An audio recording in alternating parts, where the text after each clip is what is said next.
reportages, interviews, événements, invités, toutes les infos pour vos recherches d'emploi avec la chronique des chercheurs d'emploi. Vous êtes sur Go Boulot, la radio et télé de l'emploi. Nous avons le plaisir d'accueillir un nouvel invité sur notre antenne. Il s'agit de Monsieur David Megerby, directeur de Pôle emploi Saint-Quentin. Bienvenue sur Go Boulot. Bonjour et merci pour votre accueil. Pourriez-vous nous parler de votre mission à Pôle emploi en tant que directeur ? Oui, bien sûr, avec plaisir. Alors, directeur du Pôle emploi de Saint-Quentin, c'est quoi déjà le métier de directeur ? C'est d'abord et avant tout un poste de manager. Donc moi, je manage des équipes de managers de proximité qui eux-mêmes managent des équipes de conseillers.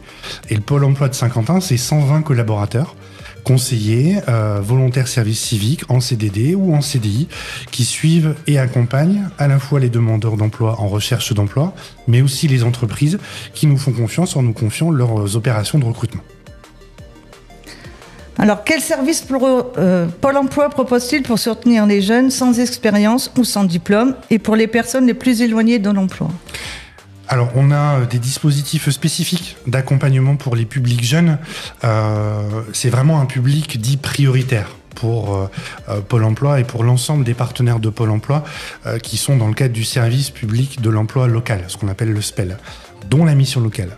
Et on accompagne également à Pôle emploi les publics jeunes de moins de 26 ans dans le cadre de dispositifs comme le CEJ, le contrat engagement jeune, comme la mission locale, mais aussi l'accompagnement intensif jeune, l'AIJ, qui sont des dispositifs d'accompagnement renforcés où les jeunes sont suivis et accompagnés de manière intensive par des conseillers qui ont 100% de leur temps de travail dédié à l'accompagnement de ces publics. Pôle emploi va devenir France Travail. Cela va-t-il changer beaucoup de choses par rapport à aujourd'hui dans l'ensemble de l'établissement ? Et qu'est-ce qui va changer pour nous, demandeurs d'emploi ?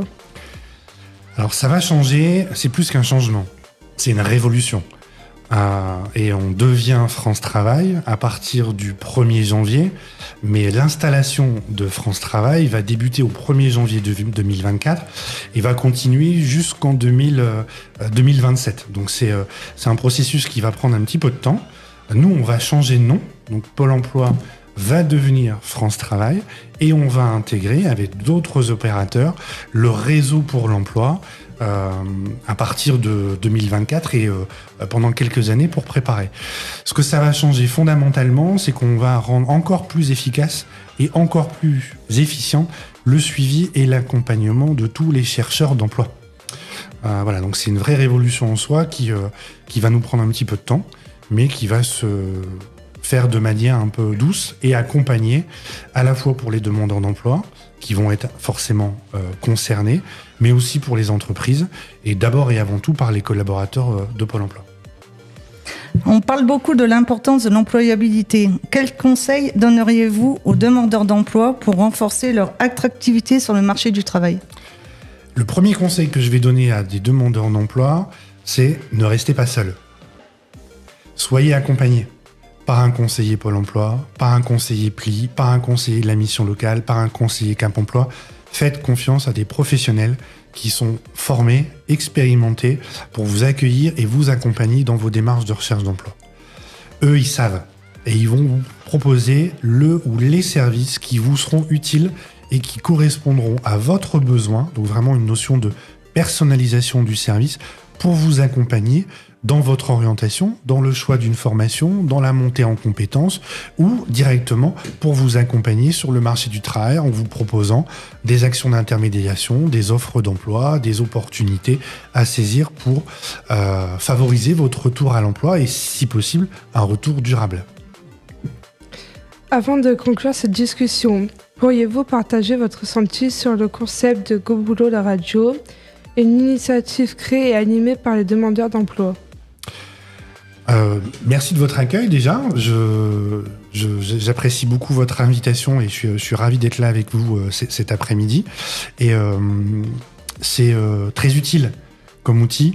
La première difficulté d'un demandeur d'emploi, c'est d'exprimer ses motivations, d'exprimer ses compétences, d'exprimer son parcours dans le cadre des entretiens qu'on peut avoir avec les employeurs. Et l'initiative de Go Boulot, elle est fondamentale parce que ça permet aux demandeurs d'emploi qui bénéficient de cette action de pouvoir apprendre à s'exprimer et surtout de se sentir à l'aise et en confiance. Et ce qui est fait ici, derrière ce micro, sera utile parce que c'est indispensable face à un recruteur et un employeur. Et face à un employeur ou un recruteur, à compétences égales, ce qui fait la différence, c'est la manière dont on vend son parcours, ses compétences, ses capacités professionnelles. Et tous les exercices que vous faites ici à Go Boulot, ça peut faire la différence face à un recruteur. Merci beaucoup, Monsieur Megerby, pour ces éclaircissements concernant les activités de Pôle emploi. Je rappelle à nos auditeurs que vous êtes le directeur de l'agence de Saint-Quentin. Vous souhaitez communiquer sur votre événement ? Envoyez-nous un mail à goboulot.devenir@free.fr ou sur notre page Facebook. À tout de suite.